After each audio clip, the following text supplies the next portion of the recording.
नमस्कार दोस्तों, मैं सोनम जैन और आप सभी देख रहे हैं सोनम जैन की कहानियाँ। और आज की कहानी है कारापति बेमेल रिश्ता भाग 8।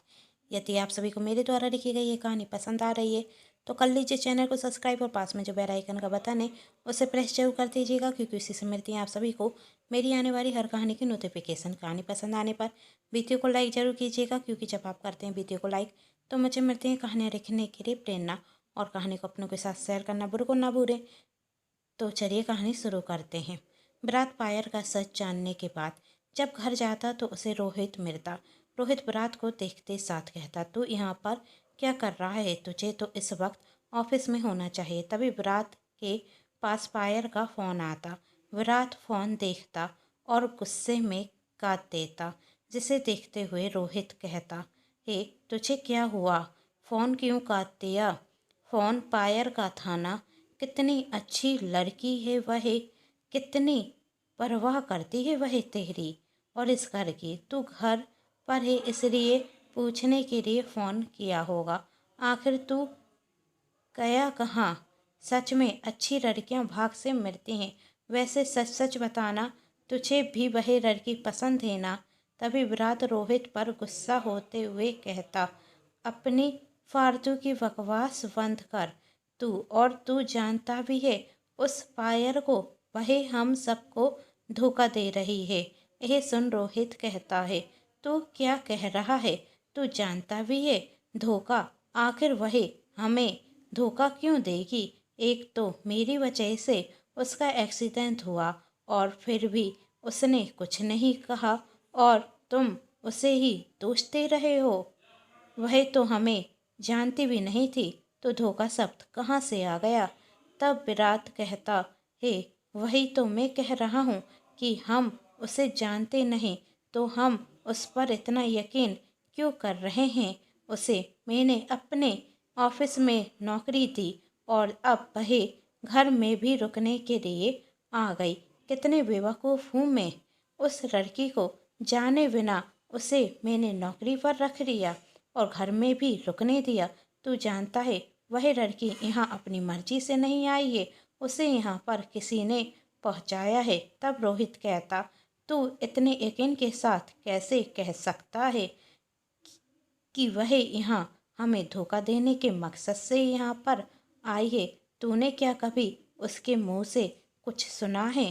तभी विराट ने कहा, मैंने कुछ नहीं सुना तो क्या हुआ, लेकिन सेजर सेजर ने सब कुछ सुना था। जब वह 2 दिन पहले मुझसे मिलने के लिए ऑफिस आई थी, उसने उस वक्त सब कुछ सुन लिया था। वह पायल किसी से फ़ोन पर बात कर रही थी, कह रही थी कि मैंने तुम्हारे कहने पर विराट के ऑफिस से उसके घर में जगह ले ली है। ना जाने कौन है वह व्यक्ति जो उस पायल से यह सब कुछ करने के लिए कह रहा है। मैं भी यहाँ घर पर आ गया। मुझे तो ऑफिस में जाकर पायल से सवाल पूछना चाहिए। अभी जाता हूँ और उसे सब कुछ पूछ लेता हूँ। अभी ऑफिस जाता हूँ और उससे सब कुछ पूछ लेता हूँ। फिर मुझे पता चल जाएगा वह व्यक्ति कौन है जो मुझे और मेरे परिवार को धोखा दे रहा है। मैं उसे छोड़ूंगा नहीं। विराट कहता जा रहा था। तभी रोहित कहता, कौन सेजर? वही सेजर। भाई जरा तू सोच, वही लड़की जिसने तेरा कभी मजाक बनाया था वह तुझसे सच क्यों कहेगी? अरे उसे तो बर्दाश्त नहीं हो रहा होगा। पायल जितनी खूबसूरत लड़की तेरी साथ है, तेरी जिंदगी में आई, इसलिए तुझसे कोई भी झूठी कहानी सुनाने लग गई और तुम उस लड़की पर विश्वास कर रहे हो। मुझे तो समझ में नहीं आ रहा, आखिर तू उस लड़की पर विश्वास कर कैसे सकता है? तभी विराट कहता, ऐसा ही मुझे महसूस हुआ था जब सेजन ने मुझसे यह सब कुछ कहा था।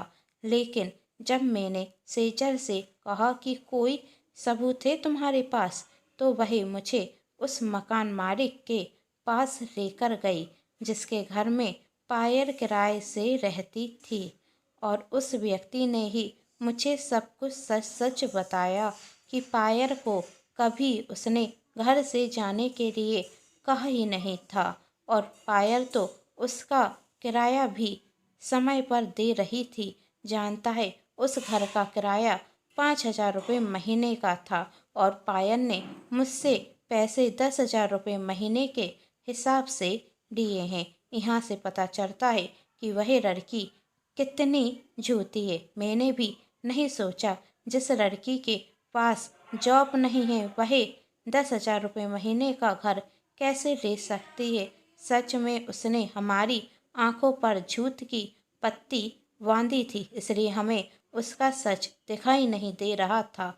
लेकिन शुक्र है सेजर का, जिसने मेरी आंखों से पट्टी निकाल दी और अब मुझे पायल का सच समझ में आ रहा है। मैं तो यहाँ पर बड़ी माँ को पायल का सच बताने के लिए आया था। अभी जाकर बड़ी माँ को सब कुछ सच सच बता कर आता हूँ, कहते हुए विराट जाने लगता। तभी रोहित विराट को रोकते हुए कहता, रुको विराट, तुम ऐसा नहीं कर सकते। तभी विराट कहता, तू क्या कह रहा है। तब रोहित कहता, मेरा मतलब कि तुम अभी बड़ी माँ को सब कुछ सच सच नहीं बता सकते। पर क्यों, विराट ने पूछा। तब रोहित ने कहा, क्योंकि अभी तुम्हारे पास सबूत नहीं है और वही पायल तुमने जिस तरह बताया कि वह कितनी चतुर चालाक है, तो अभी भी वह बड़ी माँ के आगे कोई भी झूठ बोल देगी और हम ही गलत साबित हो जाएंगे। पहले हमें सबूत लेकर आना चाहिए, उस मकान के मालिक को और सेजर को। वही दोनों हमारे सबूत हैं। हम अभी उन दोनों को लेकर आते हैं, उसके बाद पायल हमें झूठा साबित नहीं कर पाएगी। तब रात कहता, तुम सच कह रहे हो, वह लड़की बहुत ज़्यादा चालाक है, फिर से कोई झूठ बोलकर बच जाएगी। पहले हमें उसके खिलाफ सबूत ही लाना चाहिए। अब देर किस बात की, अभी मैं सेजर को फ़ोन कर कर बुलाता हूँ और उस मकान मालिक को भी। रोहित तभी रोहित कहता, नहीं, फ़ोन करने की कोई ज़रूरत नहीं है, हम खुद सेजर के घर जाकर उसे लेकर आएंगे और उस मकान मालिक को भी लेकर आ जाएंगे। इस तरह सेजर को फ़ोन करके बुलाना अच्छा नहीं लगता। वैसे भी तुम उस सेजर से बहुत सख्ती से बात कर चुके हो, अब उससे ऐसे बात नहीं करना चाहिए। हमें उसे घर पर ही जाना चाहिए। अब हमें उससे अच्छे से बात करना चाहिए। हम सेजर के घर पर ही चलते हैं। ठीक है, यह भी सही होगा, विराट कहता। तभी रोहित कहता, लेकिन अभी वह ऑफिस में होगी, थोड़ी देर बाद हम उसके घर चलेंगे। वैसे भी पायल भी रात को ही घर पर आएगी, रोहित कहता। और जब विराट रोहित की बात से सहमत होकर ऑफिस के लिए जाने लगता, तभी रोहित विराट को रोकते हुए कहता, अभी तुम पायल से कुछ मत कहना, हम आज रात को ही उसका वांदा फोड़ेंगे। थोड़ी देर बाद सेजर के ऑफिस की छुट्टी हो जाती और विराट भी अपने ऑफिस से घर आ जाता। सेजर जब अपने घर पहुंच जाती है, तभी विराट रोहित के साथ सेजर के घर जाता। तभी रोहित कहता, अच्छा हुआ कि सेजर ने हमें उस पायल का सच बता दिया, वरना वही लड़की तो हमें मूर्ख पर मूर्ख बनाती ही जाती। आज तो हमें सेजर का शुक्रिया करना चाहिए। और जैसे ही विराट और रोहित सेजर के घर के अंदर जाते तो वह देखते कि वह मकान मालिक पहले से ही सेजर के घर पर है। वह सेजर से कहता कि मुझे मेरे पैसे दो, तुमने जो जो नाटक करने के लिए मुझसे कहा था मैंने कर दिया, अब मुझे मेरे पैसे चाहिए। मुझे सिर्फ और सिर्फ अपने पैसों से मत रखे, और यदि तुमने अभी मुझे मेरे पैसे नहीं दिए तो मैं सब कुछ चाहकर विराट को बता दूंगा, तुम्हारा वांदा फोड़ दूंगा कि तुमने मुझसे कहा था पायल के बारे में झूठ बोलने के लिए। यह सब सुनकर सेजर हैरान थी और तभी उसकी नज़र विराट की तरफ जाती और वह उस मकान मालिक से कहती, तुम झूठ क्यों कह रहे हो? मैंने तुमसे कब कहा था ये सब कुछ कहने के लिए? जो सच था तुमने विराट के सामने वही कहा, फिर अब भी झूठ क्यों कह रहे हो? आगे की कहानी देखने के लिए चैनल को कर लीजिए सब्सक्राइब, वीडियो को like and share. Thanks for watching.